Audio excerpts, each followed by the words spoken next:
Today's subject is going to be about perception. And it's going to be about a lot of things other than the usual subjects, the usual subject matter. You said this, he said this. What does it mean? I've been spending early looking and reading and paying attention and watching and listening to so many things because I have to always step back to get an idea of what's going on. It's so easy to get stuck in the immediacy of what's going on and miss the whole point. What does this mean? What is Trump going to be about? Where are we now? Who are the good guys and the bad guys? And it's all about information. It's all about perception. And one of these days it's going to be all about raising a new group of citizens and changing the landscape of everything, getting rid of left and right and getting rid of Republicans and Democrats and getting rid of liberal and conservative and not necessarily focusing on so much of semiotics and flags and buttons and all of that. And that's wonderful. But something else, which is more important, it's this thing called the truth and history and reality. That's the thing which is the most dangerous. I dream of a country where people have no idea. You don't even know what a party is to them. They go in with issues and they actually look and they say, okay, this person has either my issues perfectly aligned or maybe they're as close to it as you're going to get. The thing that we are the most troubled by, the thing that we have the least amount of control over is the knowledge base and the perception and the reality that people believe. This is it. People don't know enough. They get into personalities, they get into looks, they get into Fox News versus CNN. And I understand, it's things kind of settle down. It's almost like, it's like Italian dressing. Remember that they had that wishbone or whatever it is, you would get these. Remember when you were a kid, these little cruets or these little mixing things where you mix the powder with the oil and the vinegar and you shook it up and you had your Italian dressing. And it was like, oh, it's great. We just made it. It's fresh. And then when you waited, the suspension, the emulsion would lose its form and it would be leveled. You'd see oil or water or vinegar. That's what happens. When you let things settle down, you look at the component parts. And to me, it's as obvious as you can see. This is what we're talking about. It's very, very simple. It's very, very simple what we need to do. You don't have to know everything there ever was that ever happened in the world. But you have to recognize lies, perception, psychology, reality, and what we're talking about. You will probably have to know less fact than you do psychology, emotions, emotionality. We're going to be talking about this today. I am telling you, there is no such thing as, look, you might, if you want to look at this as Trump is good and they're evil, okay. But if you do, you're missing the point. Please don't make this about Trump. Make this about what Trump is saying. Please don't make it so that when Trump doesn't run next time, there's an ideological void, or you don't know what to do, or because he doesn't or she doesn't seem to be like Trump does, or they're different. Don't get caught up in the excitement. There's excitement here. And think that's why you love politics. No, the next person may be kind of dull, but may actually accomplish more than Trump ever could.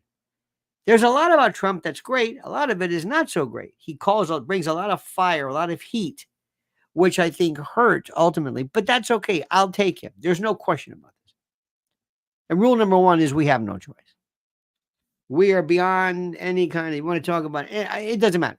We are beyond this. We are past this.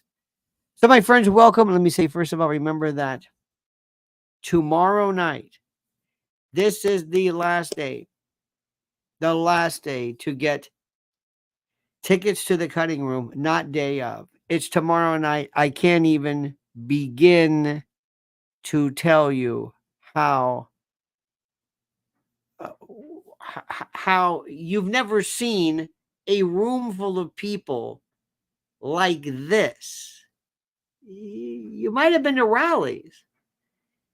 You might have been to some big events, but you've never been to almost something as intimate as this that carries more of a weight. You're sitting next to people and it's different. And it's not me screaming at you or making a joke. Hey, that Kamala is so stupid. Yeah, you know that. Yeah. But what does it mean? Where are we going? Because let me explain something to you. Let me see if I can explain this. When you take away all the joking and all the laughing and I don't think they get it, but let me see if I can explain this to you. You absolutely must understand something critical. This is not a joke to us. This is not a joke. This is not just, we hate this one and we're laughing. This is serious.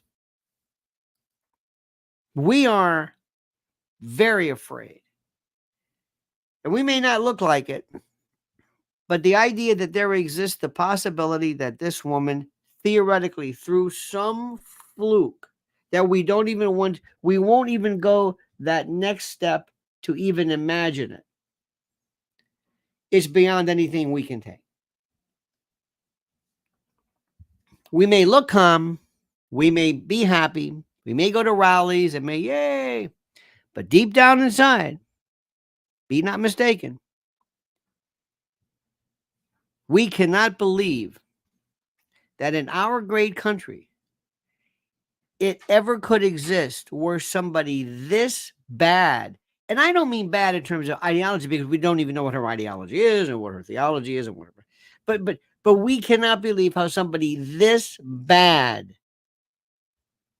could ever have been allowed to even appear as a possibility. We thought there would be this level of filtration that would say, no, she is too much of an idiot. No. But yes, this is an experiment. This is a psyop. This is a beta test. This is deeper than anything else. This is Chauncey Gardner. This is a repeated reference of somebody being elected, being considered, who is absolutely, blatantly, obviously unqualified and therefore should be intellectually disqualified. But yet, nothing stops. The system says, no, she'll do just fine. And you see people like Hillary Clinton and other people, we'll get to her in a moment, actually not appalled, not disgusted by what she's seeing. It blows my mind. So let me remind you one more time. Please do me a favor. Listen carefully to me. Number one, tomorrow night, tickets available here. You know how to do that. Everything that I mentioned is always discussed as in the discussion section. And there are some things that we just don't want to talk about. And sometimes we just don't. And I understand it. I mentioned this the other day, and I talked to somebody about this, and I never realized this. Well, I should say never realized it, but I'm always reminded of it, I should say. And I told you this before. Prepare with Lionel is the premier emergency food source. And I've told you about that. We got the end of the month coming, and that's why you've got to get in before deals and things change. And they're a business like most, but they're always changing. The specials now are just mind-blowing. So you've got to act now and act quickly. But somehow inside, people don't want to think about that. And when you bring subjects like this up, there's a part of them that says, I don't want to talk about that. You're smart. You're wise. I can't say this enough to you. Preparewithlionel.com, my friends. Prepare with Lionel. Right now, there's a 3-month special that is the barn burner of the most. We're not talking about it's about food with a 25-year shelf life and 2,000 calories a day that you can buy in any combination of 1 day, 10 days, a month, 90 days, whatever it is. There's water filtration and fire starters and biomass ovens and gravity filtration for water and solar generators, things that you would need in the event of complete and total shutdown. That simple. Preparewithlionel.com. You are smart. I don't have to sell you on that. I obviously don't. You know what you're doing. Now, I want to talk about something which is so important. This is the part which I think makes the most sense. And I mean this. Oh, by the way, our dear friends at Raul says, will there be a major TDS when Trump and Rogan meet? Oh, yeah. Oh, absolutely. Absolutely. Without a doubt. Without a doubt. Without a doubt. And what's going to happen also is, which I think is the most important, believe it or not. This is what people don't really understand. They don't grasp this. This is the end of conventional media, and they don't understand this. This is an existential threat to conventional, traditional media. They don't see this one at all. They don't. I am telling you, they don't see it. And I will never understand why they don't. Well, I do understand why. The reason why is they don't want to do anything, obviously, that would be a harbinger, dare I say, of,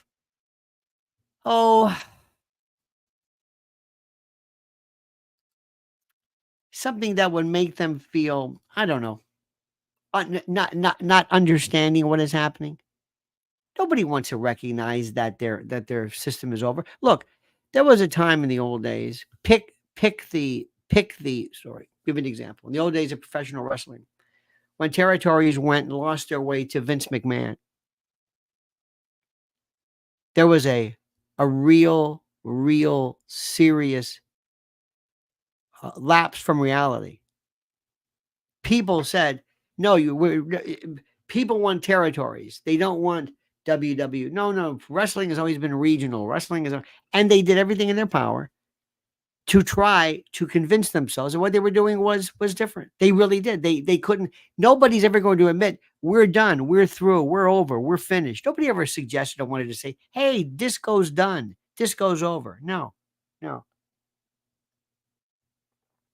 Now, let me show you something, which, by the way, is the most important. I want to show you. This is the level of desperation, but I also want you to do two things for me. Number one, I want you to watch this, and I want you to imagine. I want you to imagine that you are the program director, that you are the media representative of this, and I want to ask you what you think of people who are watching this, and tell me why you would want to watch this. Now, I hate to say this. I don't want to always, this is not about looks, but there is this young lady on CNN, this Caitlin Collins, who whenever I see her, she has one expression. One. It is frozen. It's almost like you think, you know how sometimes when you're doing a Zoom and you think, did this freeze? It is so uninviting, so unfriendly. We're not talking about looks or pulchritude. I'm not talking about that. I'm talking about just this eyebrow and this look of contempt. Horrible. So whom did they have on with this woman? A woman who was this relic. Hillary Clinton, who, honest to God, doesn't understand. She is a relic. She's always available. She's available for comments and the like. She's there. Her time has come. It's over with. This is a part of the Democratic Party, and they don't have either the guts or the heart to tell her it's over. We need new blood. Where is the new? Who is new? AOC maybe? They're nowhere to be found. Where are the younger contingents? Nowhere to be found. Where's the squad? Really nowhere to be found. They're told to stay away because of Israel, obviously, but they're also there because they don't have a part of this. The Democratic Party is over. That's one thing people don't really ever want to acknowledge. It's the same old people. This Republican Party, this iteration via Trump, is filled with everything you can imagine, from rallies to, excitement. Rogan, everybody, Theo Vaughn, Patrick Ben-David, name it. They've been able to crack through everything. There is an excitement there. New people, blacks, whites, young, old, Latinos. And what does the Democratic Party have? The same old folks, this torpor. Let's watch this for a moment. And wait till you hear this classic Hitlerian trope. Other thing that you'll see next week, Caitlin. Let me stop right there. Now, I hate to do this, but I want you to just, while she speaks, this is going to be tough. But look at Caitlin. Have you ever, I'm sorry, but you've got to understand this. If I'm a programmer, maybe it's the old programmer in me, where you look at this, you look at everything. You look at the set, you look at the lights, you look at the distance, you look at the brightness. This woman looks so angry, uninviting, unfriendly. People historically in the world of TV have always wanted to enjoy. Just enjoy. Feel something. You can say what you want. We joke about Ainsley, but people like her.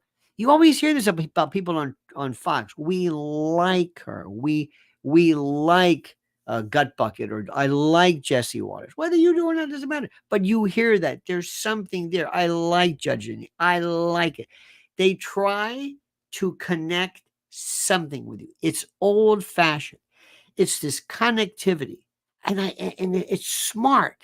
No matter what it is, people liked Rush Limbaugh. You have to be liked, and you can't come across mean and authoritative and school marmish as you're shaking your finger, and you've always got this funja face, this mushroom face. You've always got this phobissima, this anger, always, every single time. This picture is frozen. Take this as a thumbnail, put it into the next interview and the next interview. They're identical. And I don't understand this. I'm sure she's a smart woman. Why doesn't somebody at CNN say, you can't do this? You look like you're a funeral director. You look like it's bad news. At the end of the day, people don't want to see this. Have you ever laughed about anything? Do we know anything about you? Do you ever have anything? Is there own? Oh, I'd have said enough.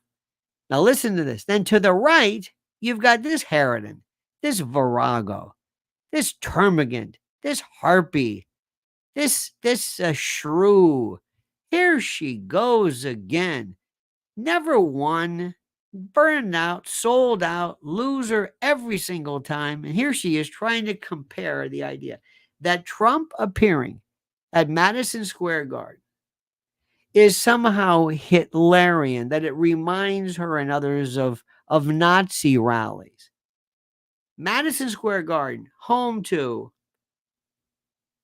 Pope J.P. Deuce, Pope Frank, Bergoglio, JFK, Sinatra, Democratic National Convention, Republican National Convention, every star you can imagine.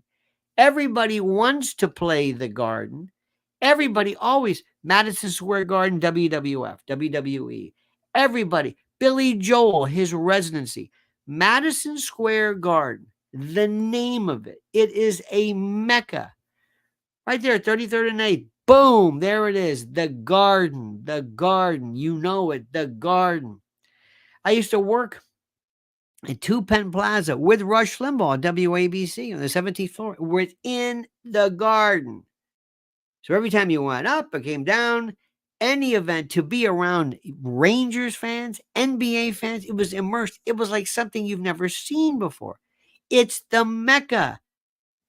Ali, Frazier, this is it.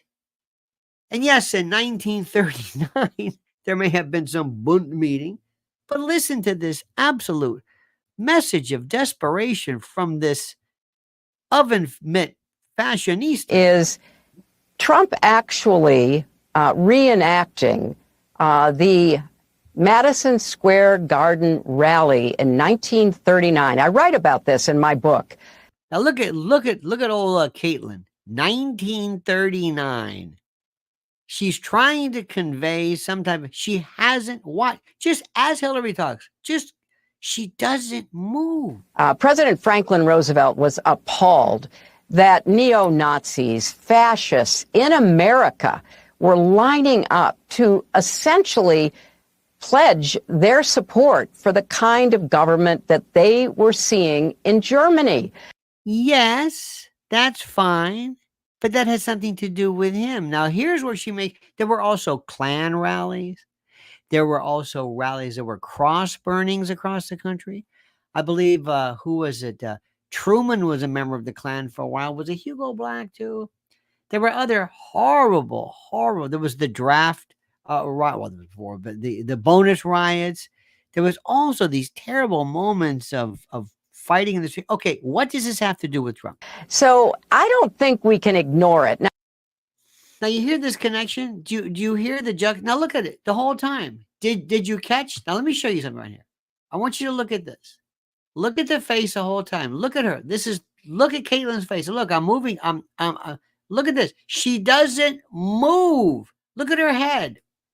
Look at her head. She doesn't move. This is a high speed. Hang on a minute. This fascinates me more. Now let me just do this again. Here's Hillary. You see, she's moving back and forth. Right, here's Hillary. She's at least kind of a little jawboning a little bit. Look at this. Look at this guy. She doesn't move. Her head it's like frozen. This is high speed. That gets me more than any. Somebody somewhere said, just like the Democrats said, let's put this woman on who connects with no one. I'm going to say, we've got to talk to her. She's probably a smart woman, but this is called television. And we love to be able to connect somehow with you. Michael Savage, who during his reign was absolutely sometimes demented in his anger, but people liked him because he did furniture and he had dog. They do something. Everybody who has ever been at all popular. Rachel Maddow, remember when she had a sense of humor years ago? She was always making cocktails. And there was a joke. She kind of smiled. There was something. That fascinates me. That's why CNN, this is the disconnect. And one of the reasons why is we know better than you. I don't have to worry about this. I've got friends of mine in the radio business who said, but Joe Rogan is not a professional broadcaster. Yes, he is. He's more professional than you because he's making more than maybe anybody. Rush Limbaugh made more money. So help me God than anybody. Rogan's going to blow that away. Blow it away. And other people too. Theo Vaughn and other people. And the reason why is very simple. It's not just luck. There's some kind of a connection. Something you don't understand. It's the way dogs like certain people. It's the way kids like certain people. It's the way it's just, there's something there. And these stupid bastards in this archetypically hoary and old-fashioned medium, they don't understand it. They don't see what's going on right here. Now, CNN on a different note, and I only bring you this because I think this is interesting. And remember, there's one thing about it, I will only tell you things that I find interesting. Somebody at CNN, and remember, this is MSDNC is gone. They're just gone. Nobody. Joy Reid, Al Sharpton. Come on. I'm sorry. Rachel Maddow just squandered everything.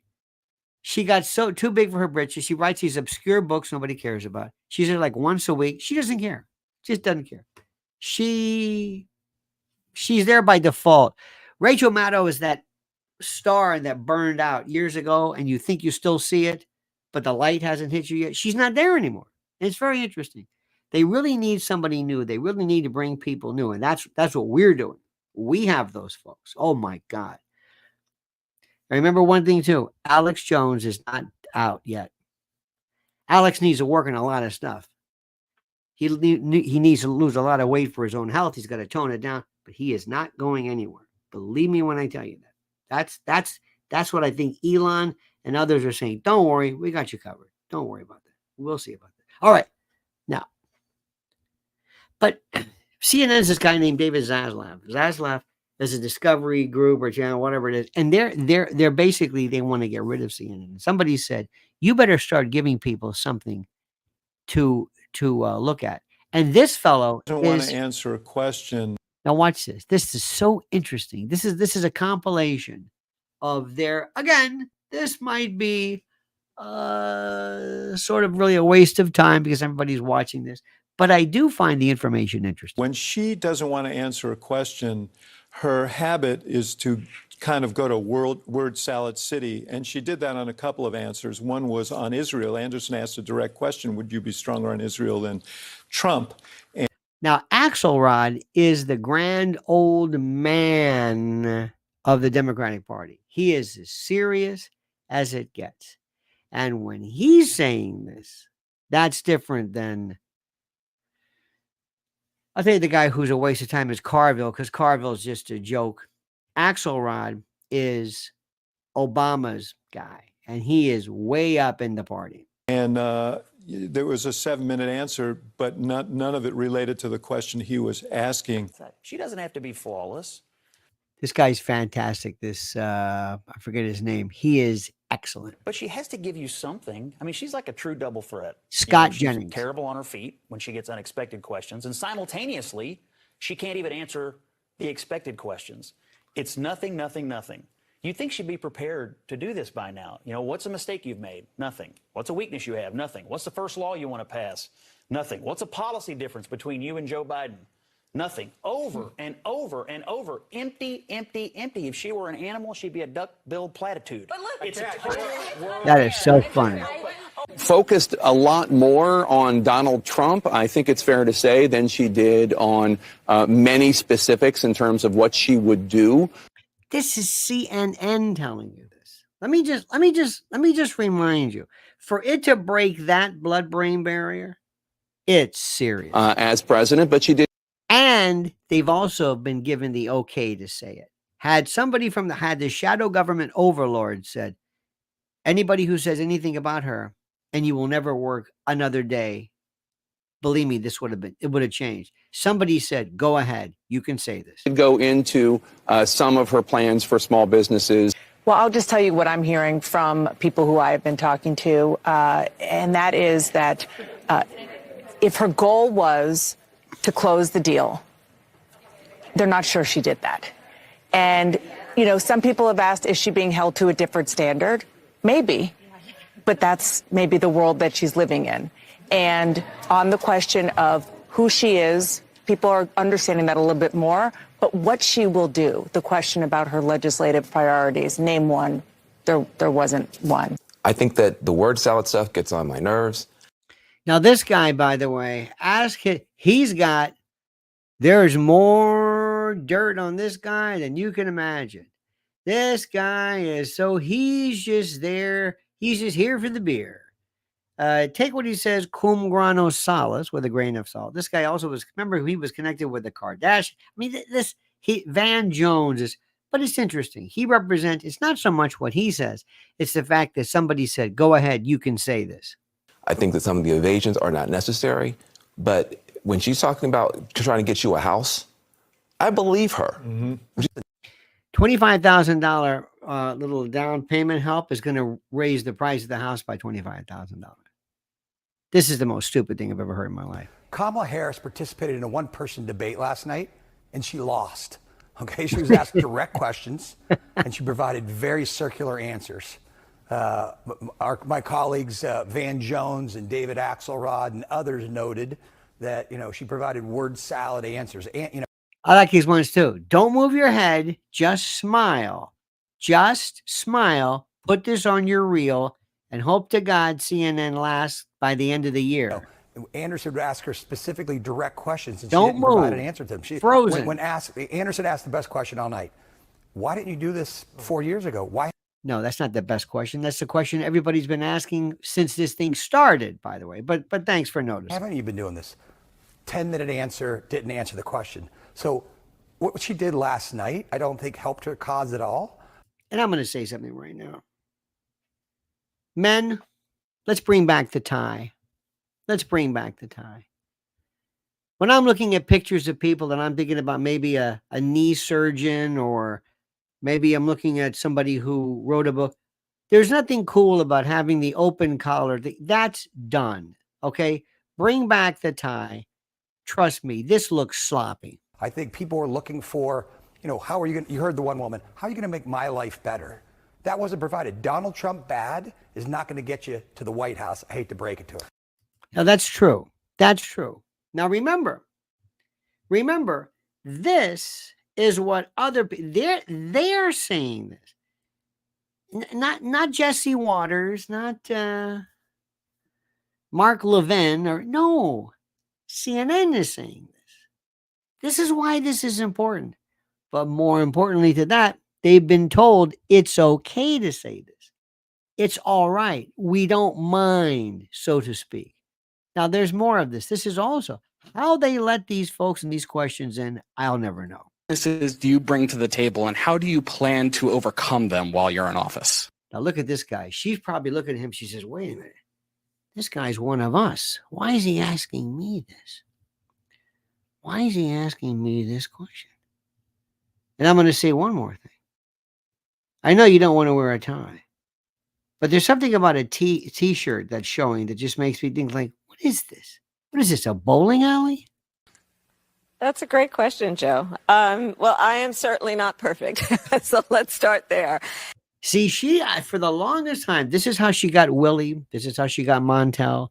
This is how she lured men in. This is what she's used to. Flutter your eyes, laugh, smile, giggle. I'm sexy girl, right?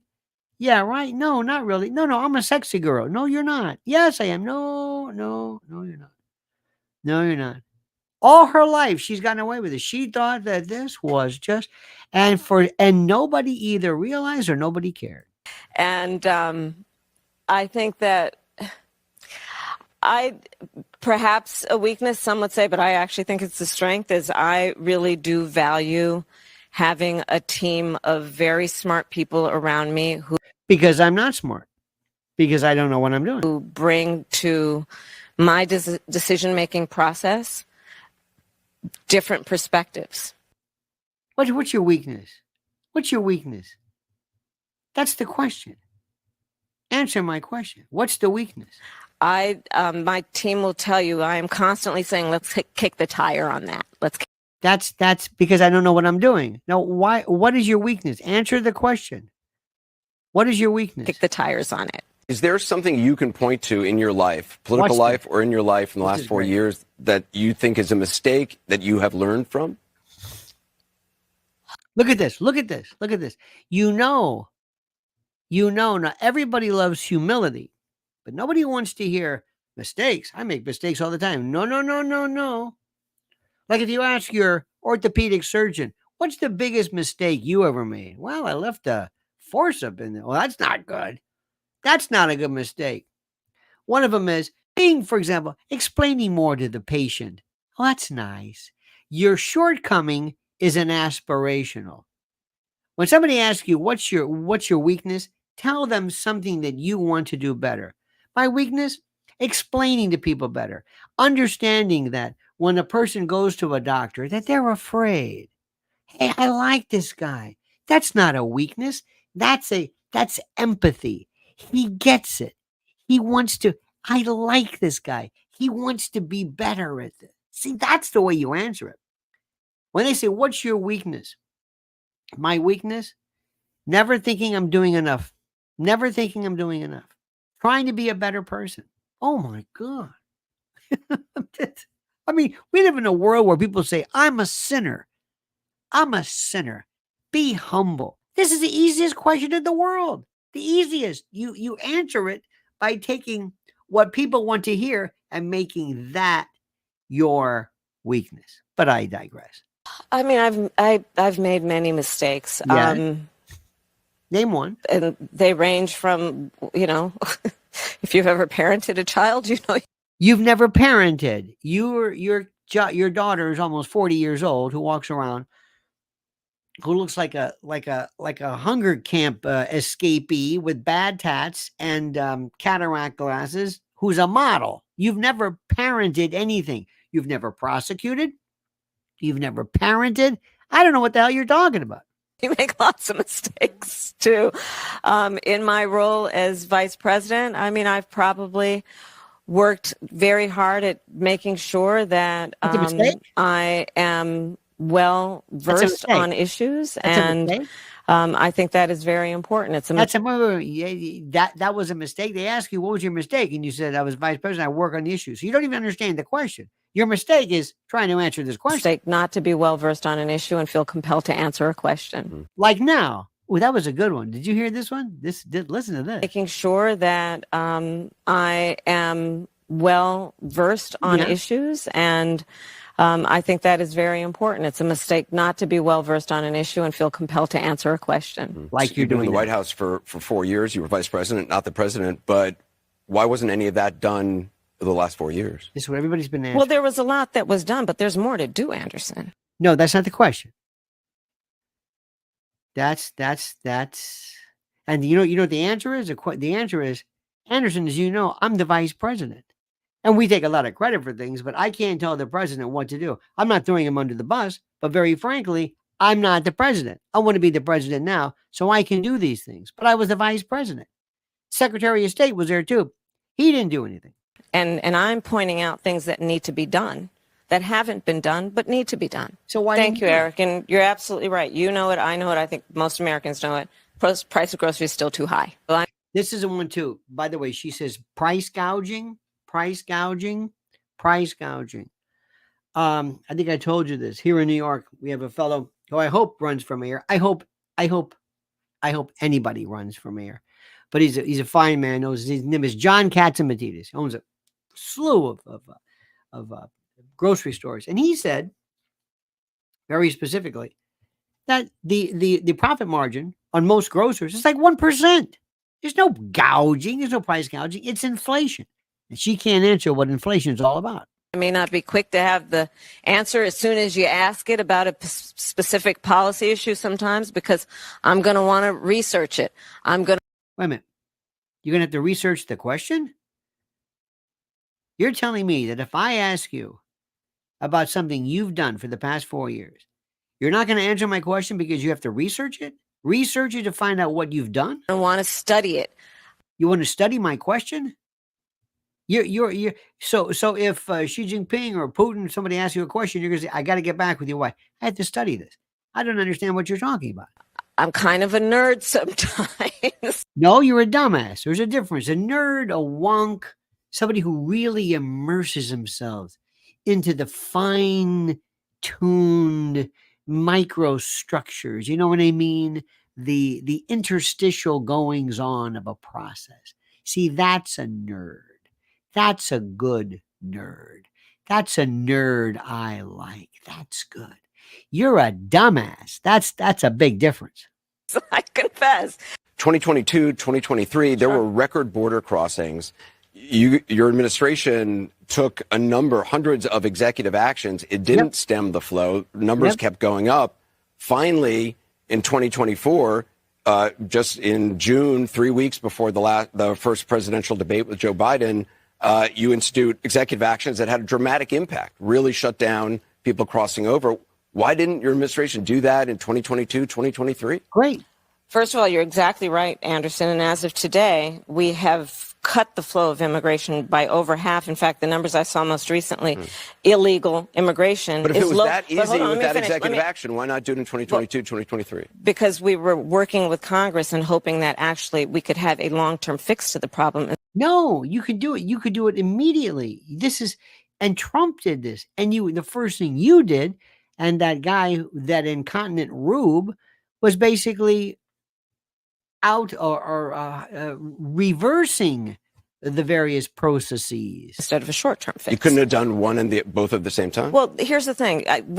Answer. You have to understand that ultimately this problem is going to be fixed through congressional action. No, what you're doing is I'm not doing it because I'm waiting for this quote bipartisan. No. She doesn't know what she's doing. She was never there. She has no idea what they're talking about, and she still has not rehearsed the answer yet. Is a border wall stupid?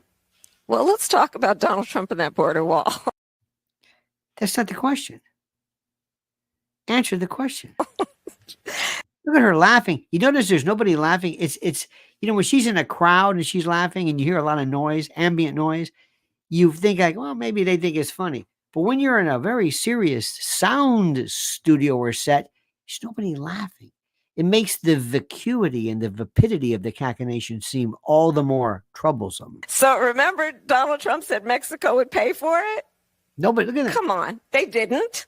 But you're agreeing to a bill on. that would earmark $650 million to She's continue laughing. building that Nobody- wall. I pledge that I am going to bring forward that bipartisan bill. There she goes. See, that's her whole thing. It's not me.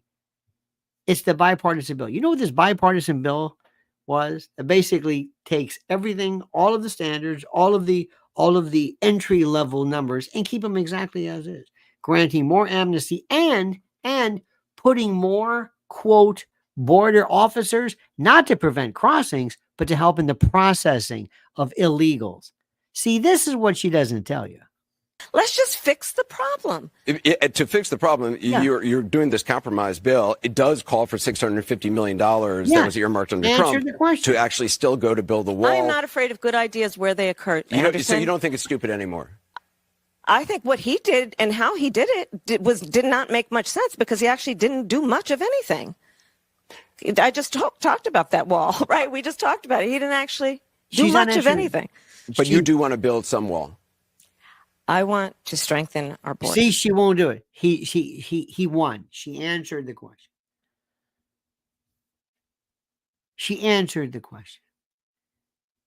Do you think walls work? Yes. The wall around the Vatican, the wall around the White House. Everybody, have you been to the White House? Right, Lafayette Park. You ever cross over? Just walk into and see the areas. Oh, during COVID, it was amazing. They had snipers on the roof. Did you ever see this? There's a wall there. There's a wall everywhere. This is. Now, most people would say, look, I'm voting for her no matter what. I mean, the Democrats, because I hate Donald Trump. Now, look at this. One of the strangest, and this is something that they don't understand, and they never did. But for some reason, have you noticed that everybody's looking like Rachel Maddow now? Mark Cuban's looking like him. Rosie O'Donnell's gone, but everybody's kind of starting to look like her. And the first person who was the doppelganger of doppelgangers, Rogan, was there a Rogan invite to the? Was this feller? I don't know what his story is, but I got to tell you something right off the bat. And I'm sorry to say this. And God forgive me for this. Number one, the guy on the left, okay, he's been there forever. Smart guy. But, okay. On the right, again, open shirt, no tie. I'm that casual look. This is the campaign person of sorts for Kamala. This is the person who was trying somehow to figure a way to convey the message. President Trump is going to be on a show today and is going to break the record for the largest podcast audience ever. Understand this. Rogan is thrilled to death. The Spotify people are thrilled to death. Dana White, Elon, we always told you this. Remember, right? We all knew this. It was going to happen. And Trump is going to sit there and it's going to be this love fest. And Joe Rogan has met him. And Joe Rogan has been told in no uncertain terms by Elon and by Dana White, don't even think about doing something negative. Don't even think about this. Don't think you're going to, that I've got to be a tough guy. No. Remember this. This is from Dana White. And this is from Elon. They're going to tell him, don't do this. Don't wait. Don't. I've got this gotcha moment. Okay. It's not going to happen. But listen to this question. Whether Kamala would be on the biggest podcast. And by the way, he would have, I think, done it because she would have destroyed herself. Vice President that was turned down. Is it something you would consider doing, given the size of that audience, and given that a lot of the folks that Trump seems to be targeting might be listening to that? Well, yeah, I think that the vice president's happy to go anywhere and any place to talk to a broad segment of the country. We talked with Rogan and his team about the podcast. Unfortunately, it isn't going to work out right now because of the scheduling of this period of the campaign. Now, first of all, this is complete and utter horseshit. She has suspended everything. She has suspended everything. She doesn't do anything. What do you mean scheduling? There is no scheduling. She doesn't want to do it because she can't escape. There's nothing to interrupt. At least with Anderson, she can move over here. Somebody asks a question, something. Maybe in a rally, you can clap and you can make noise. Here it's in a room, and you're just going to be sitting there. And if she does that laughing with nobody there, as I pointed out, it's even more frightening. So just listen to this. It's never going to happen. Mark M says, why am I uncomfortable with Cooper not softballing here? He should be asking about ice cream at this stage. What are they up to? You're suspicious. Suspicious? Well, you're suspicious. You should be suspicious if you were on her team. And you're wondering, why aren't they helping me with this? Now, look. Let me see if I can explain this. Again, I don't know where you get your information from, and I don't know what you think is important, and I don't think, I don't know. I mean, I don't know. There are people who are walking around who absolutely, positively have no earthly idea of what's happening in the world. They fancy themselves politically astute. They fancy themselves Republicans, and they fancy themselves Trump person, but they don't know anything. They know Trump is great. They like Trump, but they have no earthly idea. Let me give you an idea of something. Number one,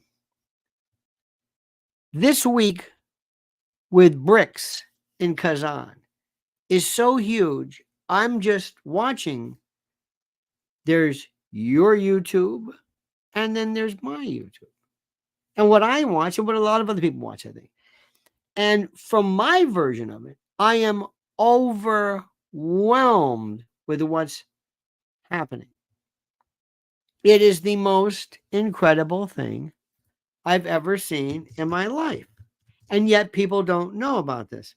I was watching before something which is very, very interesting. And this was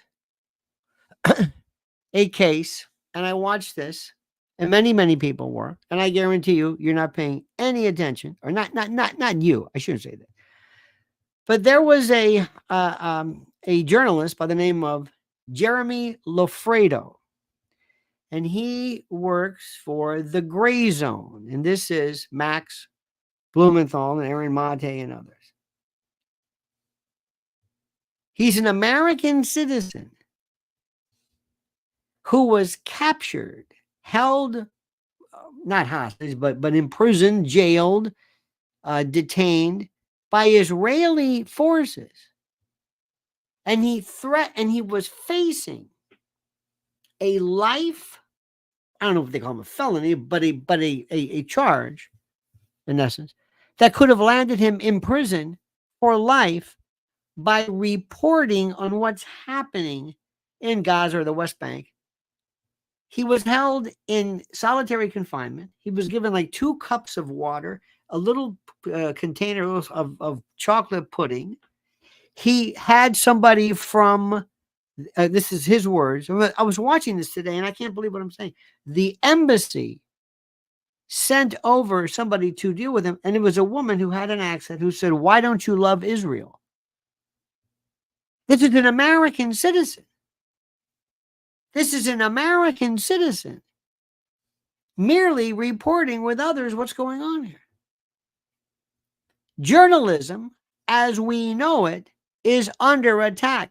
And I'm being lectured by Hillary Clinton about Trump being Nazi-esque. If it wasn't for Elon Musk and the Twitter files, we would have never known. First Amendment guarantees are under attack. Now, I understand there's no First Amendment in Israel, but people are becoming acclimated to this. This behavior, this is the way you treat an American citizen after what this country does for you, handing you a blank check, making sure everything that Congress does is acceptable to you. This is the way you treat an American citizen who is just reporting what you're doing along with the world, and you're going to treat him. They knew exactly who he was. Not a word. But I'm going to hear that somehow Trump is mimicking Hitler. Who is it who wants to take away guns? Who is it who wants to tell people they have no right whatsoever to their bodies? Who are the people who want to declare biomedical martial law against individuals? Who? Do you know all? Let me ask you something. Do you understand this? Do you understand the number of people that I know? I can't believe it. Who all, maybe I'm just not paying attention, who are coming down with blood cancers, people dying, brain. It must be a bad luck of the draw. Have you heard about this? Is anybody talking about this? Is the medical profession talking about this? No, worthless. And so what I want to do is I want to take everybody, I want to take them to a like a facility, maybe in the mountains, over in the summertime. And maybe we'll start with kids, and we're going to say, I want to erase your brain from everything you've ever thought about what's right and what's wrong. Because you have been acclimated, habituated to stuff I can't believe. Jeremy Lafredo is an American citizen. Julian Assange was a reporter, a journalist. And Mike Pompeo, that rat bastard that I hope gets nowhere near the White House, these people wanted him executed. You are living, you want to talk about Nazi Germany and all this? Look what you're doing. And because you know that, well, that's different. You're always told the condition. Well, that's not genocide. That's not apartheid. No, that's just, look, you got to do what you. Let me explain something to you, my friends. We need to start off. And in my ideal world of kids coming in, and assuming they're young enough, and I want, first of all, for you to learn critical thinking. And number one, my friends, I'm not going to mention a party or anything. I'm never going to mention a party. I'm never going to mention it. Never. This is my dream world. This is where parents send their kids. Parents can come. We can sit around. And the first thing we do is we learn critical thinking. And the issue is, what's the issue? And remember this thing called IRAC, IRAC. It's an old law school thing. Issue, rule, analysis, conclusion. What's the issue here? What is it? What does it mean to be a journalism? Do we have any? Do you think these people are helpful, or are they a pain in the ass? Do you believe in the First Amendment, in the spirit of the First Amendment? Do you believe this? Do you believe that people have the right? Do you think they have the right to report if it's true? Now, assuming something, let's not national security, and I don't think you should be able to print the names of, let's say, confidential informants working with the FBI who are trying to expose the mafia, or people could be killed. I mean, there's always a limit. You got to pump the brakes sometimes. But the issue is, what does it matter? What does it matter? Does it matter to you? Does the truth matter to you? What's the issue? I'm not even telling you who's left or who's right. What do you not want to know? What do you not want to know? It's funny. I always talk sometimes to I have so many friends who are doctors, people I grew up with. And they say, boy, you know what? I hate that, a WebMD. I said, I disagree with you. That's your job. You hate when somebody comes in and asks you a question, whereas before somebody would say, well, I don't know what that is. Well, what are telomeres? I don't know what that means. I read this story. You've got to explain this. So I love more. I'd rather somebody know a little bit about something. There are many of you who know the word HAARP, HAARP, high auroral. It's weather modification. I never can remember the acronym HAARP, but you know this. And you always have been fascinated by it. And you are the 0.0001% of the population that knows about this. Think how smart you are in that you know something like that. So the issue is, what should you not know? Should you not know about government programs that have been shut down to modify the weather? Should you not know about declassified CIA programs like somebody mentioned MK Ultra or Operation Ajax? Should you not know about attempts to modify the weather with Project Cirrus and Project Storm Fury and solar radiation? Should you not know this? Should you not know about these things? Should you not know about these things? History would be a wonderful thing if only it were true. I was listening to a wonderful lecture. One of the biggest con jobs ever is what a great guy Winston Churchill was. You hear this all the time. You just nod your head. It's the most incredible thing I've ever seen in my life. You just nod your head because you've been told he's a good guy. He's a good guy. Really? What do you know about him? I don't know. They just told me he's a good guy. Really? Perfide Albion? What does that mean? I'll tell you. This election is not about Trump and MAGA. And there is no choice. It's like we have this guy. I'm going to put a tourniquet on him. Let's hope to God he makes it. We'll hope that maybe there's a helicopter land. We got to do something. He's going to die. This isn't real nice. I'm sure it's not precise. It might be sloppy. But if we don't do this, he's going to die. If Kamala gets anywhere near this, we're going to die. It's not because of her, but it's the infection that she brings. She's not going to do anything. That's the problem. She has no idea. She's basically telling them, I'm going to kick the tires.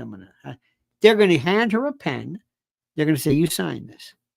And they can do, if it's one day, if I told you something, tell me, let me just give you an example of something. What if I told you one day you're going to be hearing genetic alteration and intrauterine surgery to fix genders before birth? You think that's impossible? What if I told you one day children will be aborted after they are born? Technically murder. Is that impossible? Is that impossible? Tell me. Oh, that'll never happen. Tell me. That'll never happen. Tell me. We have euthanasia pods. It happens all the time. We're doing this. We had a friend of ours one day. We said, hey, I wonder where so-and-so is. I read the paper. Guess what? She went to Sweden or something, committed suicide, or was off or whatever. She was also mentally ill at the time. They applaud. Oh, that's wonderful. Okay, I understand the idea of the autonomy of somebody over their life. Do you understand what's happening here? Do you know what's happening here? Do you know what BRICS is? And I know these people who say, have you heard, listen to this. A friend of ours who, Chinese, from China, Chinese, not answer, but Chinese. You know what her friends are saying about nuclear war and North Korea? Have you heard that? You heard about North Korea having they're in Russia? They're doing some joint maneuver. Are we going to be seeing a nuclear weapon detachment? A tactical nuclear weapon? Absolutely. Where is it going to be? Middle East. Guaranteed. It's going to hit the fan like you. Do you know who the Houthis are? Do you know what they want? I was watching a video of Max Blumenthal. Again, if this were any other country, this is whether you like him or not, I don't know. They probably hate him. I'm sure AIPAC hates him, but he was interviewing a Hamas leader. Oh my God. Because you have been told that Hamas, Hezbollah, Houthis, these are Iran, they're just evil. They're evil people, evil empire, evil. Like you were told about Russia, evil. They're all evil. They're evil. Every one of them. They're born into this wasp's hornet's nest of evil. You're told that. And whatever anybody does to them, you just nod your head.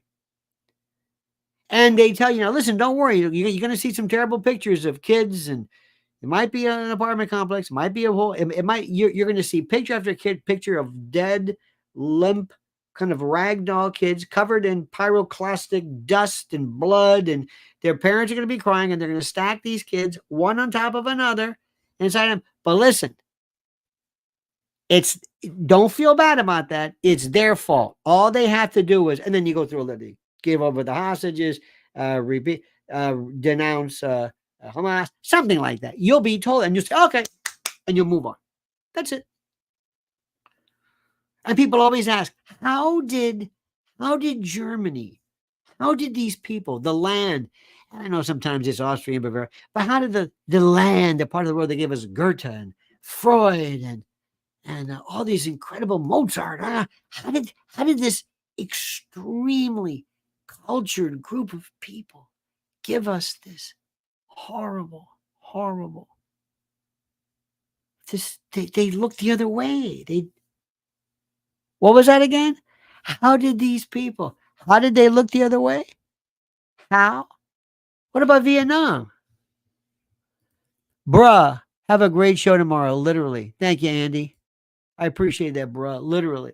This is the part. And it tells you in the first day of our class, we're going to show the Milgram experiment, one of the most important things in 1960, where people were told to give and administer electric shocks to complete strangers. Of course, it wasn't true.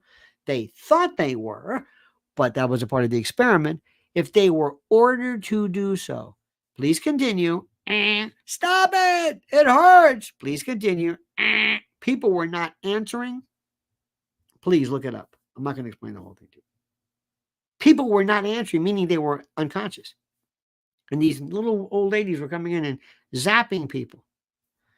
The Stanford prison experiment, the Zimbardo, whatever, he just died 10 years later.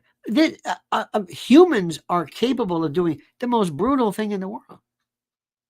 You got to understand how weird we are. There are these shows. Sean, Ryan, whatever, Navy SEALs, Delta this, Delta. I tell you what, this is the biggest absolute psyop ever.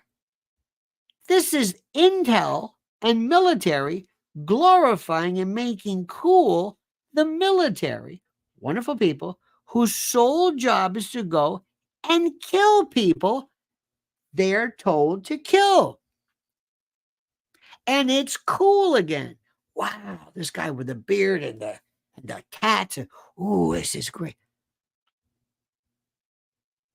And intel, CIA, DIA, whatever you want to call it, the Pentagon, they're saying they're falling for it again. These people who they actually talk about MK Ultra and mind control, and they're doing this. They're actually doing this. What do you think Marvel is? What do you think all of these movies that tell kids about transhumanism and I'm an Iron Man, or Downey Jr., what is he, Iron Man or whatever the hell he is, or anyway, transhumanism. I'm not. I mean, it's one when you leave my proposed little summer thing in the woods or the mountains, people, your life will change. You will see colors and things, and you'll say, "I know what that is. I know what that is." No mention of left, no mention of right, no mention of Democrats, Republicans, and nothing. You will hear all about how truth is subverted, how people's intention. All right, I've said enough. I've said enough. We are going to win, thank God, but we have so far to go. It's not even funny, but it's a step. So I'm happy about that. My friends, one more thing. There's Leslie Watson. Thank you, Leslie. Remember, tomorrow. Cutting room. Tickets are available. Last day of show, they go up. You know how that works. You have the information available. I have it here for you. I have it available for you. This is it right here. It's going to be something. Please, cameras, meet, greet. There's the link. Meet and greet and chat and talk and enjoy yourselves. This will be 10 days really before the election. The election that is going to change your life. It's the most important election ever. And today, make sure you add it. I don't know what it is. I don't even know what time it was. I was listening to Rogan after the fact. Donald Trump is going to appear. And this is the day that conventional, statist, usual heritage media died. Because they just never bothered to keep up with it. They just thought they just thought they'd always be in power. They'd always be, hey, we're come on. We're Rush Limbaugh, and God bless Rush. It's over. It's just a different world. Different world. All right, dear friends. Also, please follow Mrs. L. Yesterday was one of the most important days regarding the Menendez brothers. I went on a great show, Sean Atwood. I've got a link of where it is. I was on with a guy who was, wonderful man, who was gassed out of his mind. It was kind of funny, but also kind of sort of a little sad to see this person absolutely allowed, waxed, gooned. I think his name is Matthew Steeple, a fine man. I'm not really familiar with his work, but here is the link. Watch this video. Watch it. I'll put the link right there. It's about the Menendez brothers. Why is that important? George Gascon. You know who that bastard is? This is a guy who was one of the Soros prosecutors. He missed a recall, and that Shia Boudin or Boudin, whatever his name is, Larry Krasner in Philly, Kim Fox. These are all Soros appointees.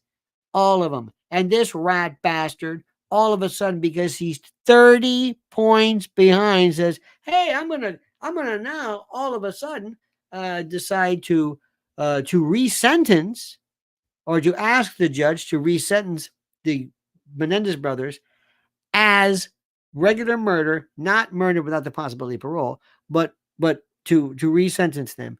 And this is important. And what I want you to do is I want you to understand that since they committed this offense under the age of 26, they're entitled to parole. So we're going to ask the judge to resentence him. We're not order the judge.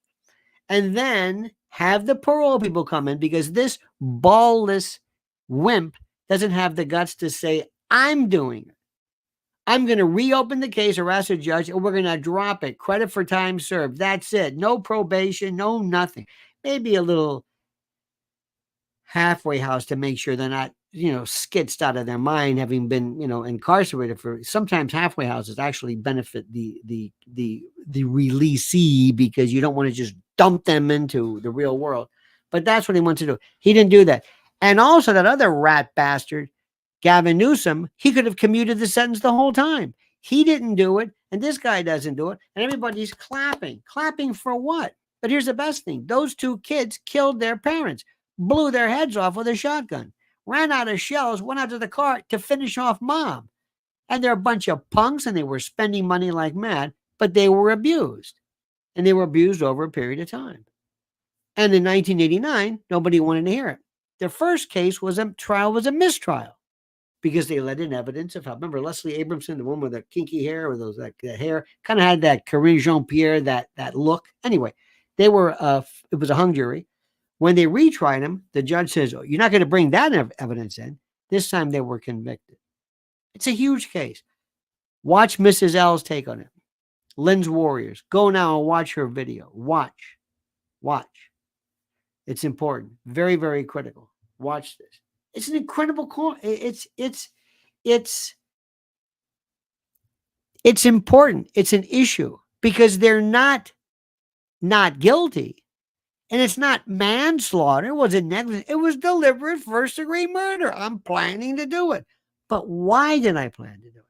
Diminished capacity, whatever it is. Critical issues. Of course, nobody's talking about that today because the issue today is going to be Rogan and Trump. Watch what happens. All right, your friends, we love you. By the way, Kitty says they're psychopaths. No, they're not. That word is a word that is used far too much. Clinically, no, they're not psychopaths. Absolutely not. Absolutely 100% not. 100%. If I did that to you and I absolutely destroyed your sense of self by repeated sexual abuse when you were a kid by your father, and one day you just said, I've had enough of this, you're not a psychopath. You're a victim. Brad Rung says, how can I give 10 seats to your event? I see it holds about 250 seats. Looks like fun. I am in Philly, but last time I was in New York City was at the Broadway to see Dave Attell about 10 years ago. Love you. I don't know how to give 10 seats. You can buy 10 tickets. Yeah, buy 10 tickets and then let us know. And yeah, buy 10 tickets and then Mrs. L, she's in charge of the tickets. She'll do that for you. That's it. That would be beauteous. Go online, buy the 10 tickets, and then Mrs. L will distribute them, and they'll be courtesy of you. And you can just email me, Lionel@lionelmedia.com. We'll take care of it. That's beauteous. Thank you for that. All right, my friends, that's it. Thank you for your support. Thank you for what's going on. By the way, I'm giving you a little insight into this. Last time I did a song that brought the house down. I didn't think it was that good, but it did. And let me give you a little hint. And it's kind of moot, but the song was Biden's gotta go, Biden's gotta go, Biden's gotta go, Biden's gotta go. Don't be slow. Biden's gotta go. And the car we all Biden's gotta go. It was like people hummed it forever. Okay. The new one that has to be worked out, which is very difficult. Not really. Is a version of my song. Volare, my mother always told me, Domenico Meugno was on Ed Sullivan, and her water broke as they were watching Volare. That's when I hit it. That's when I said, that's it, I'm coming out. So that's always been considered my song. Well, this one's called Que Mala. Oh no. Que Mala. Oh no, no, no. Oh, you got it? And when the group sings, remember who was it? Mac David said, God likes you when you pray, but loves you when you sing. It's going to be one for the good. Anyway, that's tomorrow night. All right, dear friends, have a great and glorious day. See you tonight at 7 p.m. Don't forget, make sure you are signed to Lionel Nation and Lionel Legal, because sometimes subscriptions are undone. And also, don't forget Lynn's Warriors. Don't forget, my dear friends, we never talk about them, but we always should. Remember, you must always, always, always, always, always remember our good friend Mike Lindell at mypillow.com. He's always been there. Use promo code Lionel, get a free gift. mypillow.com/Lionel. And don't forget, prepare with Lionel. When the end is nigh and emergency food is needed, this is the only place. Preparewithlionel.com. You know better. All right, dear friends, have a great and glorious day. See you tonight at 7. And don't forget, Monkey's dead. Show's over. Sue you. That.